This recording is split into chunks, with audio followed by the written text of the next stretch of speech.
लाहौर की फ़ज़ा आलूदा तरीन सूबाई दारुल हुकूमत का फ़ज़ाई आलूदगी में दुनिया में पहला नंबर। मजमूई एयर क्वालिटी इंडेक्स 455 तक पहुँच गया। आमिर टाउन का एयर क्वालिटी इंडेक्स 521, कैंट का 523 और मॉल रोड का 455 रिकॉर्ड। बदतरीन आलूदगी से शहरी बीमारियों का शिकार, तिब्बी माहिरीन का मास्क के इस्तेमाल का मशवरा। माहौलियाती एमरजेंसी के तहत दफ़ा 144 नाफिज। स्मोक की सूरत हाल पर पंजाब हुकूमत का जुमा और हफ्ते के रोज़ छुट्टी का ऐलान। लाहौर डिवीज़न, गुजरावाला, हाफिजाबाद और नानोवाल में इत्तलाक होगा। 9 नवंबर की पहले ही छुट्टी है। लगातार 4 दिन तालीमी इदारे और दफातर बंद रहेंगे। मार्केटें हफ्ता और इतवार को बंद रहेंगी। जुमे के रोज़ मार्केट बंद या खुली रखने का फैसला ताजिर खुद करेंगे। बेकरीज और मेडिकल स्टोर्स खुले रहेंगे। लोगों से अपील है कि घरों में रहें। बाहर निकलते वक्त मास्क पहनने। शहरियों की सेहत हर चीज़ से ज़्यादा अजीज़ है। निगरान वज़ीर आला पंजाब मोहसिन नकवी की न्यूज़ कॉन्फ्रेंस।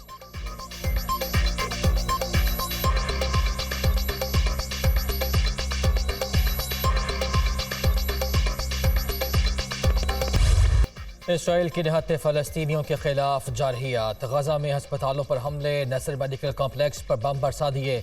अल-कुद्स और कमाल उद्वान अस्पताल के नज़दीक भी बमबारी। बच्चों के अस्पताल को भी खाली करने की धमकी।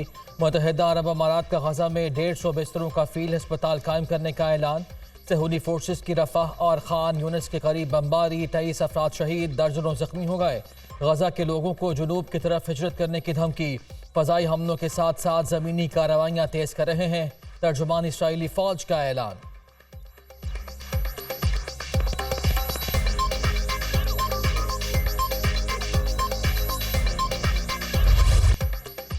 गजा में इसराइल की जारहियत ना रुकी। मजीद 306 फ़लस्तीनी शहीद हो गए। 78 ख़वातीन और 139 बच्चे शामिल। मजमूई तौर पर शहीद फ़लस्तीनियों की तादाद 10,000 से बढ़ गई। शहदा में 4,880 बच्चे और 2700 से ज़्यादा ख़वातीन शामिल। 32,000 से ज़्यादा जख्मी। 15 लाख शहरी बेघर। इसराइल को तिब्बी मराकज़, एम्बुलेंसेज और अस्पतालों पर बमबारी से रोका जाए। फ़लस्तीनी वज़ारत सेहत का अक़वाम मुत्तहिदा और रेड क्रॉस सोसाइटी से मुतालिबा।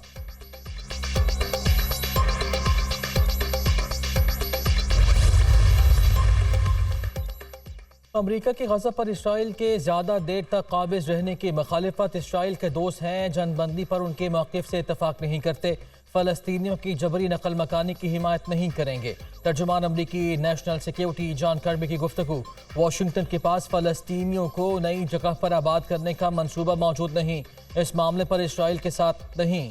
तर्जुमान अमरीकी दफ्तर खारिजा वेदांत पटेल की न्यूज़ ब्रीफिंग।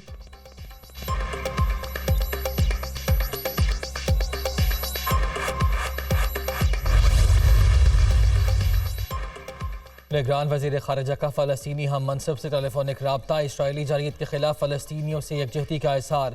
जलील अब्बास जिलानी ने कहा कि इसराइल की वहशियाना बर्बरीत में फ़लस्तीनी तनहा नहीं है। पाकिस्तान फ़लस्तीनियों से मुकम्मल इज़हार यकजहती करता है।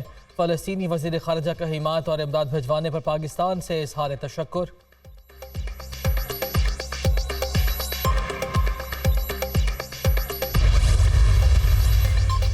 तुर्की की पार्लियामेंट का इसराइली मसनूआत के बाइकॉट का ऐलान। गजा पर खूनी जारहियत के खिलाफ एहतजाजन इसराइली मसनूआत का इस्तेमाल छोड़ने का फैसला किया है।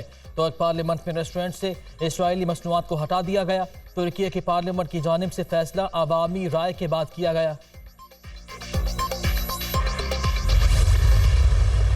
यकीनी शिकस्त फतह में बदल गई। वर्ल्ड कप में मैक्सवेल ने तारीख रकम कर दी। ऑस्ट्रेलिया के अफगानिस्तान को 3 विकेटों से मात। अफगान टीम का 292 रन का हदफ कैंगरूज ने 7 विकेटों पर पूरा कर लिया। 91 पर 7 विकेटें गिरने के बाद ग्लेन मैक्सवेल ने महाल संभाला। अकेले ही टीम की नैया पार लगा दी। 128 गेंदों पर 201 रन की तारीखी शानदार इनिंग्स खेली। अनफिट मैक्सवेल की इनिंग्स में 10 छक्के और 21 चौके शामिल।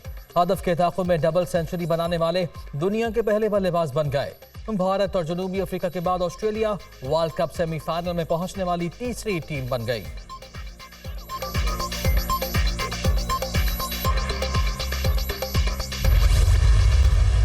Catch drop, match drop. Maxwell का आसान कैच छोड़ना अफगान टीम को महंगा पड़ गया। 33 रन पर मुजीबुर रहमान ने कैच गिराया तो मैक्सवेल ने भी भरपूर फायदा उठाया।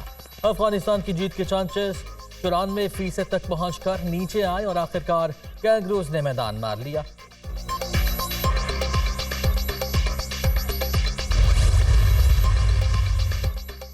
क्रिकेट वर्ल्ड कप में आज नीदरलैंड्स और इंग्लैंड की टीमें आमने सामने होंगी। नीदरलैंड्स ने इवेंट में 7 मैचेस खेलकर 2 में कामयाबी हासिल की। इंग्लैंड ने 7 मैचेस खेलकर सिर्फ 1 मैच में फतह समेटी।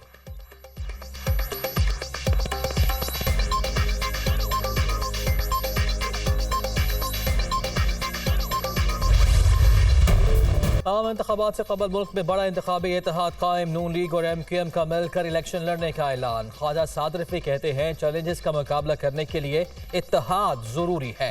तय पाया मुस्लिम लीग नून और मुत्तहिदा मिलकर इंतखाबात में हिस्सा लेंगी। दोनों जानिब से कमेटियों का ऐलान भी किया जाएगा। डॉक्टर फारूक सत्तार ने कहा कि सिर्फ इंतखाबात लड़ना मकसद नहीं, मुल्क को मुश्किलात से भी निकालना है। कोई एक जमात चैलेंजेस का सामना नहीं कर सकती। मुलाकात में कोई जाती एजेंडा ज़ेरे बहस नहीं आया। मुल्की इत्तेहाद की बात की गई। पाकिस्तान को मसाइल से मजबूत लीडरशिप ही निकाल सकती है। मुस्तफ़ा कमाल।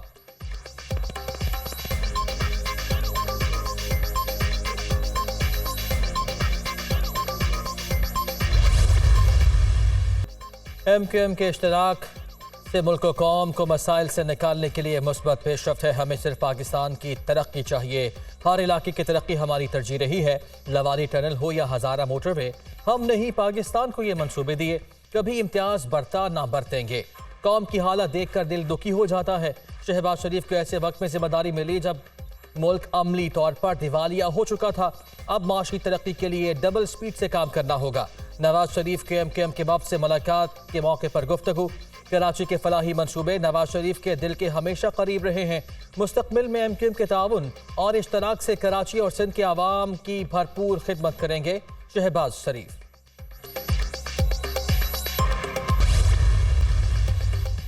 नून लीग और MQM के वफूद की मुलाकात में क्या हुआ? दुनिया न्यूज अंदरूनी कहानी सामने ले आया। MQM ने मरियम नवाज को कराची से इलेक्शन लड़ने की तजवीज़ दे दी। मुत्तहिदा की जानिब से मरियम नवाज की कैंपेन चलाने की पेशकश। नून लीग ने मुशावरत के लिए वक्त मांग लिया। MQM रहनुमाओं ने नवाज शरीफ को दौरा सिंध के दौरान अपने हेडक्वार्टर आने की दावत दी, जो नून लीगी कायद ने कबूल कर ली। मुल्क में सियासी कशीदगी के खात्मे और दीगर जमातों के साथ रवादारी को फरोग देने पर भी इत्तफाक। नवाज शरीफ की जानिब से सिंध के नए सदर बशीर मेमन को MQM की क़यादत से मुकम्मल राब्ते में रहने की हिदायत।